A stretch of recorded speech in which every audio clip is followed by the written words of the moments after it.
Lockdown का 16वां दिन। नमस्कार, मैं हूं विवेक और आपके साथ लगातार खबरों को लेकर हम बने हुए हैं। लेकिन एक गुजारिश है आपसे, आप सभी से, कि आप घर में रहें, बाहर नहीं निकलें, लॉकडाउन को हल्के में मत लीजिए। इस वायरस को हराने का यही एकमात्र बेहतर तरीका है। इसलिए घर पर रहिए, सुरक्षित रहिए, दूसरों को भी सुरक्षित रखिए। चलिए सबसे पहले जानते हैं अब तक के अपडेट को। भारत में कोरोना के कुल 5,274 मामले अब तक सामने आ गए हैं। 411 मरीज स्वस्थ हैं और अब तक 149 मरीजों की मौत हो चुकी है।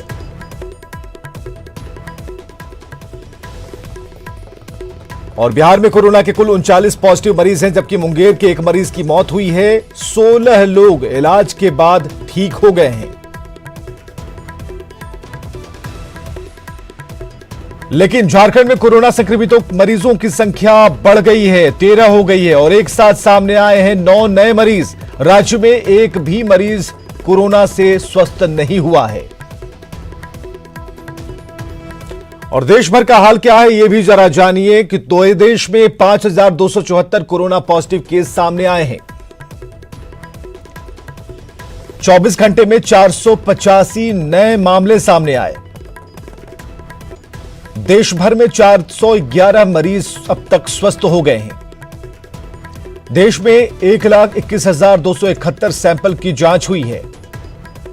यूपी के 15 जिलों के हॉटस्पॉट सील किए जाएंगे। यूपी में भी मास्क पहनना जरूरी होगा। तेलंगाना में सार्वजनिक स्थल पर थूकना बैन है। कोरोना ट्रेनिंग के लिए पोर्टल तैयार किया गया है। मध्य प्रदेश में लगा है ESMA। 11 अप्रैल को पीएम की सीएम से बात होगी। बिहार में अब तक 39 पॉजिटिव केस सामने आए हैं। बिहार में 24 घंटे में एक नया पॉजिटिव केस सामने आया। NMCH से एक मरीज की छुट्टी भी हुई है। बिहार में अब तक 16 मरीज स्वस्थ पाए गए। बेगूसराय में कल 2 पॉजिटिव मरीज मिले थे। संपर्क में आए 13 सैंपल्स की जांच हो रही है। नवादा में गांव में कोविड-19 मिशन के तौर पर इससे अमली जामा पहनाया जा रहा है। बिल गेट्स ने बिहार की मदद की है। सिंगापुर से भेजा 15,000 टेस्ट किट। बिहार में 8 बजे तक खुलेंगे सुधा बूथ। झारखंड में कोरोना के 13 मरीज सामने आए हैं। 2 परिवार के हैं 9 नए मरीज। डॉक्टरों, अस्पताल संचालकों के साथ सीएम ने बैठक की है। 13 अप्रैल को लॉकडाउन बढ़ाने पर सरकार विचार कर सकती है। लॉकडाउन पर 13 अप्रैल को फैसला होना है। रांची के हिंदपीढ़ी में ड्रोन से नजर रखी जा रही है। हिंदपीढ़ी में 72 घंटे का लॉकडाउन जारी है। 1,43,000 लोग होम क्वारंटीन में हैं। टाटा ग्रुप की कंपनी ने जांच किट बनाया है। कोरोना पर जानकारी के लिए आप डायल कर सकते हैं 181। विश्व में 15 लाख से अधिक लोग संक्रमित पाए गए हैं। दुनिया भर में 88,000 से अधिक मौत दर्ज की गई। अमेरिका में संक्रमित मरीजों की संख्या 4 लाख के पार चली गई है। अमेरिका में कोरोना से 14,000 से अधिक मौत दर्ज की गई। इटली में 17,000 से अधिक मरीजों की मौत हो गई। स्पेन में अब तक 14,500 लोग मारे गए हैं। स्पेन में एक दिन में 757 लोगों की मौत हो गई। मदद पर ट्रंप ने मोदी की तारीफ की है। ब्राजील ने मदद को कहा है संजीवनी बूटी। जापान के कई हिस्से में आपातकाल घोषित कर दिया गया है।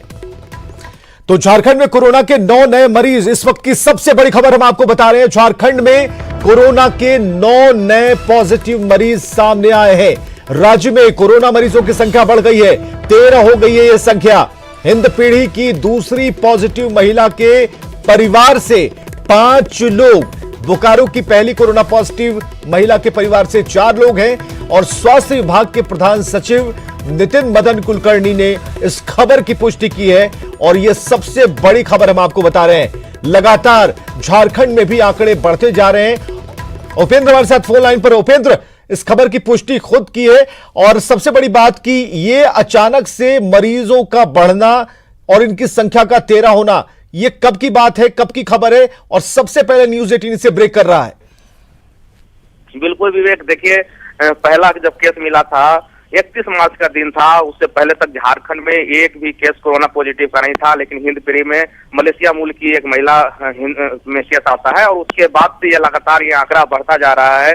2 अप्रैल को हजारीबाग में एक व्यक्ति है, उनको पॉजिटिव पाया गया। फिर 5 अप्रैल की बात करें, फिर बोकारो के चंद्रपुरा में एक महिला जो बांग्लादेश से आने का उनका ट्रैक हिस्ट्री था, उनमें मिला है। उसके बाद फिर अगर करें तो 6 अप्रैल को एक और हिंदपीढ़ी में एक महिला मिली 54 साल की, उनमें कोविड-19 का पॉजिटिव हुआ।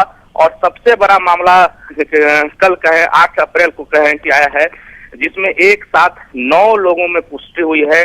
जो जानकारी है, जो हमारी बात हुई स्वास्थ्य विभाग के प्रधान सचिव डॉक्टर नितिन मदन कुलकर्णी से, उन्होंने कहा कि 5 जो मामले हैं वो हिंदपीढ़ी में जो महिला मिली है उसी के रिलेटिव हैं, उसके पति हैं, उनके बेटे हैं और बाकी उनके घर के सदस्य हैं।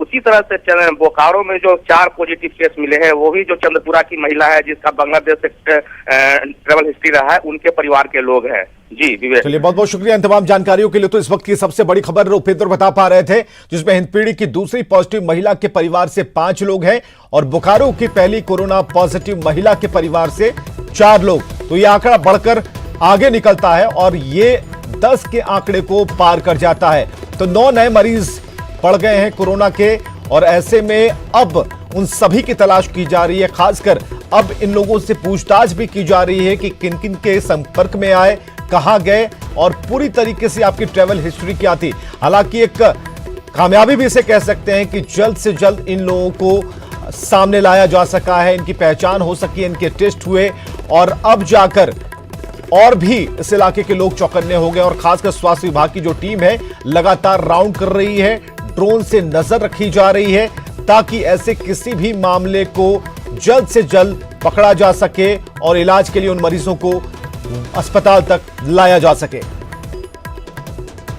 चलिए, उस मुल्क का कोरोना क्या बिगाड़ेगा जिस मुल्क में पलक जैसे बच्चे रहते हैं। कटिहार की रहने वाली कक्षा 4 की छात्रा पलक ने कोरोना के खिलाफ युद्ध में अपना गुल्लक तोड़ा।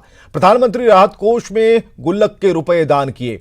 मनिहारी के नेशनल स्कूल में पढ़ने वाली पलक शर्मा को टीवी के माध्यम से पता चला कि सभी लोग आपदा की इस घड़ी में देश को संकट से उबारने के लिए पीएम मोदी की अपील पर फंड में दान कर रहे हैं, सहयोग कर रहे हैं। और इस खबर के पता चलते ही पलक शर्मा अपने परिजनों के साथ गुल्लक लेकर डीएसपी कार्यालय पहुंच गई और डीएसपी को गुल्लक सौंप दिया। डीएसपी ने बच्ची के जज्बे को सलाम करते हुए फौरन बैंक के अधिकारी को बुलवाया और गुल्लक की 409 रुपए की राशि प्रधानमंत्री सहायता कोष में भेजने की व्यवस्था सुनिश्चित करवाई। मोदी जी, मैं न्यूज़ में देखी थी कि मोदी जी बोल रहे थे कि जिनके पास जो है दान करे कोरोना वायरस के लिए, तो मेरे मन में ख्याल आया कि मैं कोरोना वायरस से लड़ने के लिए मोदी जी का साथ दूं। इसलिए मेरे मन में ख्याल आया कि मैंने जो मम्मी पापा से गुल्लक में पैसे जमा किए थे वो मैं डीएसपी को दे दूं। सीधी सी बात है, जिस मुल्क में इस तरह का जज्बा रखने वाले बच्चे हों, उस मुल्क का कोरोना से कुछ नहीं बिगाड़ने वाला है। ठीक है, इस बच्चे को उज्जवल भविष्य की हम कामना करते हैं। इनके माँ बाप को धन्यवाद देते हैं कि जिन्होंने इनको ऐसी शिक्षा दी। क्या किया बच्ची ने? इस बच्ची ने जो अभी पेंडेमिक फैला हुआ है कोरोना वायरस, जिससे पूरी दुनिया त्रस्त है, उससे लड़ने के लिए इन्होंने प्रधानमंत्री फंड में जो इन्होंने अपना गुल्लक जमा किया था वो सारा का सारा दान कर दिया है। और इस अच्छी खबर के बाद आगे बढ़ते हैं। लॉकडाउन को प्रभावी तरीके से लागू कराने के लिए प्रशासन की टीम पूरी तरह मुस्तैद है और पटना एसएसपी खुद इसकी मॉनिटरिंग कर रहे हैं, गश्त कर रहे हैं। देर रात सड़कों पर घूमने वाले लोगों के खिलाफ कार्रवाई हो रही है। एसएसपी ने लोगों से अपील की है कि अगर उन्हें गरीबों तक मदद पहुंचानी है तो वो स्थानीय थाने को खाने के पैकेट्स दें, न कि नियमों का उल्लंघन कर खुद उनके बीच पहुंचकर कोरोना के संक्रमण को बढ़ावा दें। लॉकडाउन चल रहा है और उसको लेकर हम लोग लगातार कार्रवाई कर रहे हैं, सभी थाना और रहता है। और सबसे बड़ा चैलेंज है कि पब्लिक अपने आप को कंटेन करने में लगातार विफल हो रही है। पब्लिक पुलिस को सहयोग नहीं करना चाहिए। ये एंटरटेनमेंट वैल्यू इसका नहीं है, इसको समझना होगा कि पुलिस सख्ती कर रही है, उसमें से बच के हम बाहर निकल गए और उसमें हमको बहुत ज़्यादा एक किक मिले, ऐसा पब्लिक को नहीं समझना चाहिए। और इस बीच लॉकडाउन में खाद्य सामग्री की कालाबाजारी को रोकने के लिए गया जिला प्रशासन ने कई कदम उठाए हैं और इसी कड़ी में जरूरी सामग्री के जो रेट चार्ट हैं उसे बनाकर सोशल मीडिया पर शेयर करने के साथ चौक चौराहों पर होर्डिंग्स लगाए गए हैं ताकि जनता को सही कीमत का पता चल पाए और दुकानदार मनमानी कीमत पर सामान नहीं बेच सकें। इसके साथ ही विभिन्न इलाकों में मजिस्ट्रेट की नियुक्ति की गई है। पुराने गोदाम इलाके का जायजा लिया हमारे सहयोगी अरुण चौरसिया ने।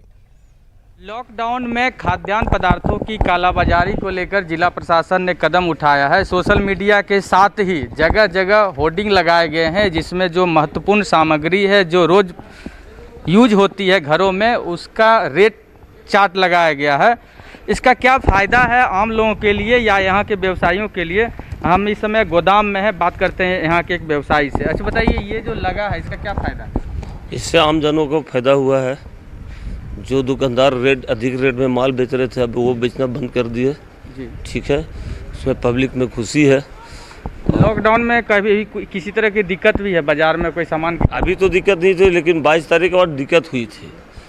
3-4 दिन दिक्कत हुई थी। दुकानदार लोग अपना मनमानी रेट ले रहे थे। अच्छा, अभी क्या स्थिति है? अभी सामान्य हो गया और लोग इससे भी कम रेट में लोग माल बेच रहे हैं। इससे भी कम? हाँ, जो बैनर लगा है उससे भी कम लोग रेट में माल बेच रहे हैं। इनकी माने तो जो शुरुआती दौर था उसमें थोड़ी 2-4 दिन दिक्कत हुई थी और कई सामग्री है वो अधिक दामों पर बेची जा रही थी, लेकिन जब से जिला प्रशासन ने ये कदम उठाया है और समय जैसे जैसे बढ़ रहा है तो जो दाम है वो सामान्य रूप में मिल रहे हैं, सामान्य दाम पर ही सामान लोगों को मिल रहा है। सहयोगी विपिन के साथ अरुण चौरसिया, न्यूज़ 18 गया। और बिहार के भूमि सुधार एवं राजस्व मंत्री रामनारायण मंडल बांका पहुंचे, जहां नगर परिषद भवन के परिसर में उन्होंने 200 के करीब कोरोना कर्मवीरों के बीच राहत सामग्री का वितरण किया। नगर परिषद के 200 सफाई कर्मियों के बीच मंत्री ने 2 हफ्ते का सूखा राशन, मास्क, साबुन और फल बांटे। इस दौरान मंत्री ने कहा कि ये सफाई कर्मी अपनी जान की परवाह किए बिना स्वच्छता का पूरा ख्याल रख रहे हैं और ऐसे में ये सम्मान के पात्र हैं। आम जनों से जो समृद्ध लोग हैं उनसे लगातार हम रिक्वेस्ट भी कर रहे हैं, आग्रह कर रहे हैं कि जो समृद्ध लोग हैं वो आसपास अगल बगल रहने वाले कोई लोग भूखा ना सोए, इसकी चिंता हम सब आप मिलकर करिए। लॉकडाउन की स्थिति उस समय बनी जब पूरे देश में स्कूल परीक्षा ले रहे थे और या फिर रिजल्ट देने की तैयारी में थे। ऐसे हालात में नए क्लास का इंट्रोडक्शन भी नहीं हो पाया था। लॉकडाउन की स्थिति में छात्र से लेकर शिक्षक तक परेशान हैं कि कोर्स पूरा कैसे होगा। ऐसे में स्कूलों ने बीच का रास्ता निकाला है ऑनलाइन स्टडी कराने का और लगभग सभी स्कूल ऑनलाइन स्टडी करा रहे हैं।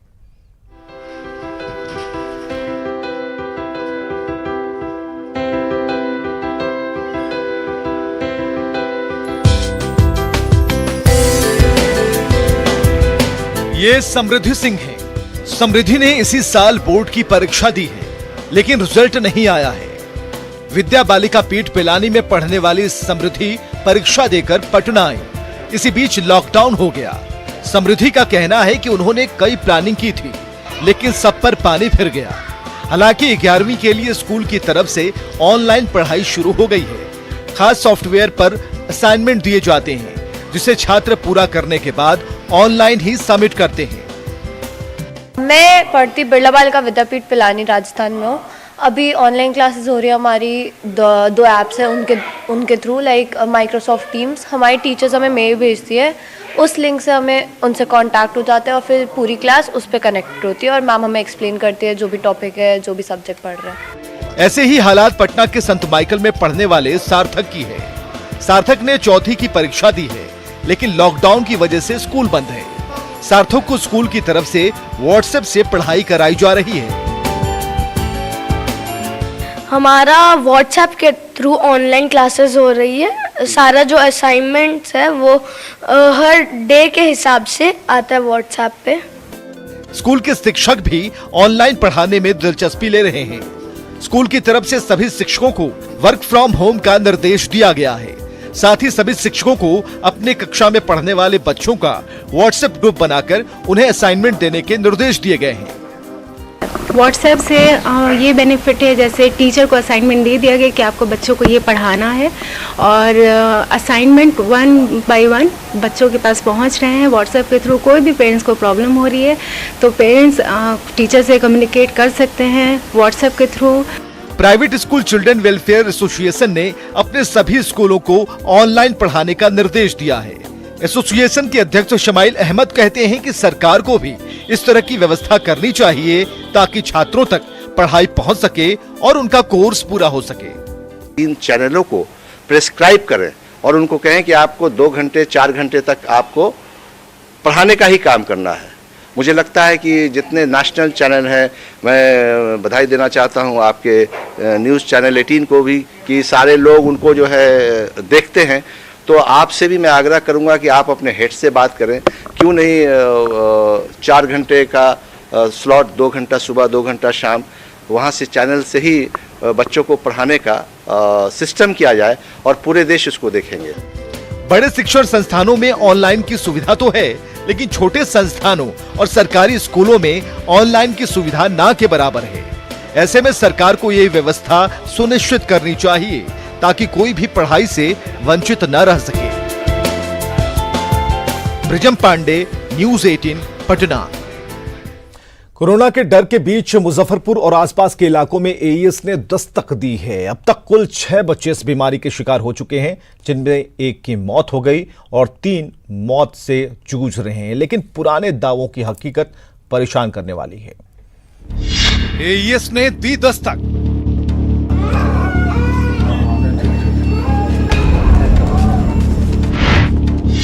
क्या एसकेएमसीएच है तैयार?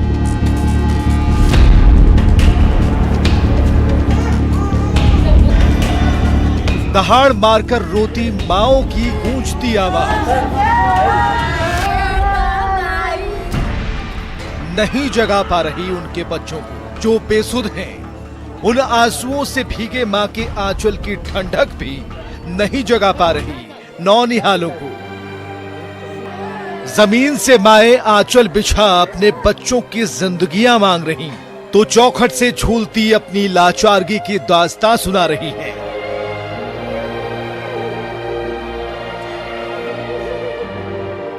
मुजफ्फरपुर का एसकेएमसीएच एक बार फिर उस तबाही की स्याही को साफ करने में जुटा है।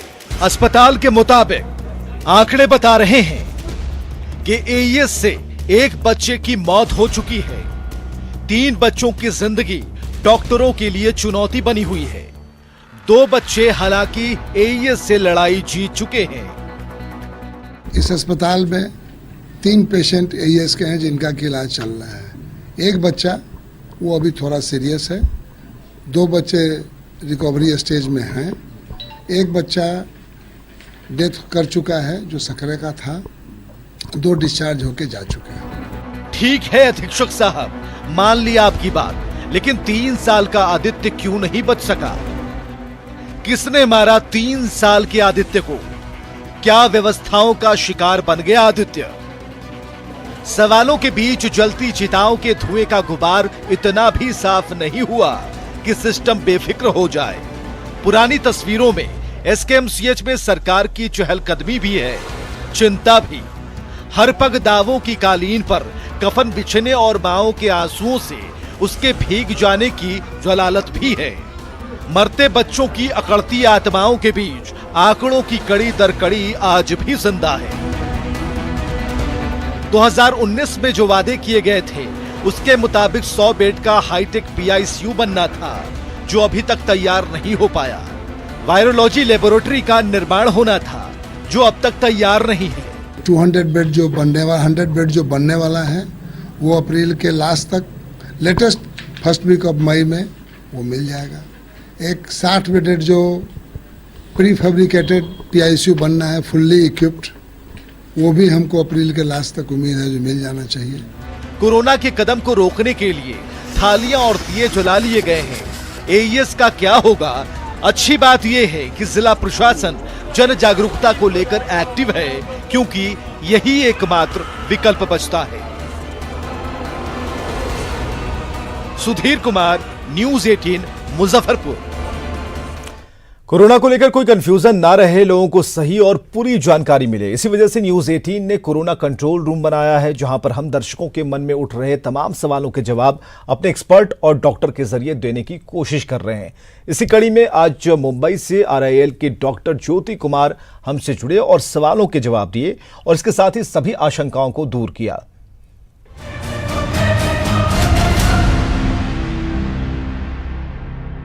मैं अशोक पांडे कोई से बोल रहा हूँ।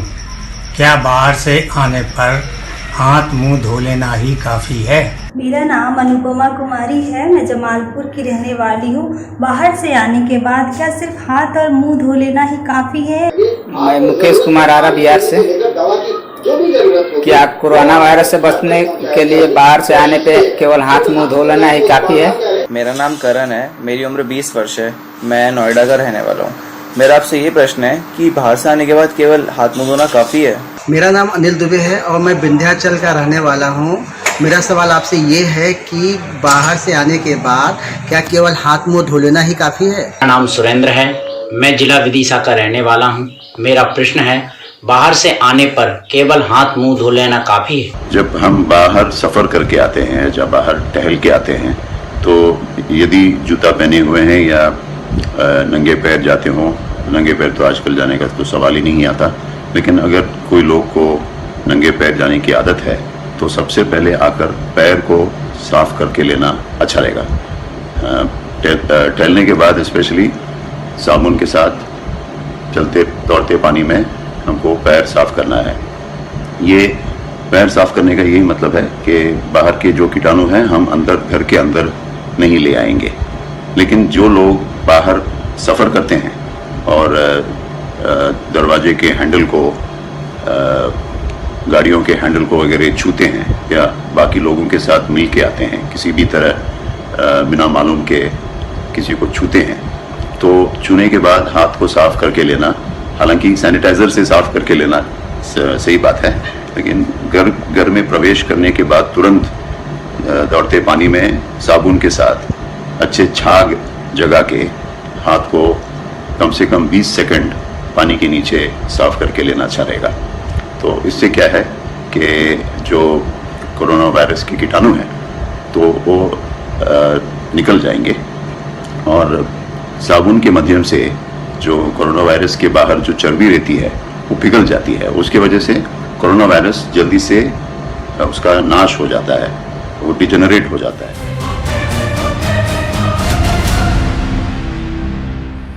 तो आपके हर सवाल का जवाब है न्यूज़ 18 बिहार झारखंड के पास, इसलिए बने रहिए हमारे साथ। अपील भी है कि आप घर से नहीं निकलिएगा, स्वस्थ रहिए, सभी को स्वस्थ रखिए।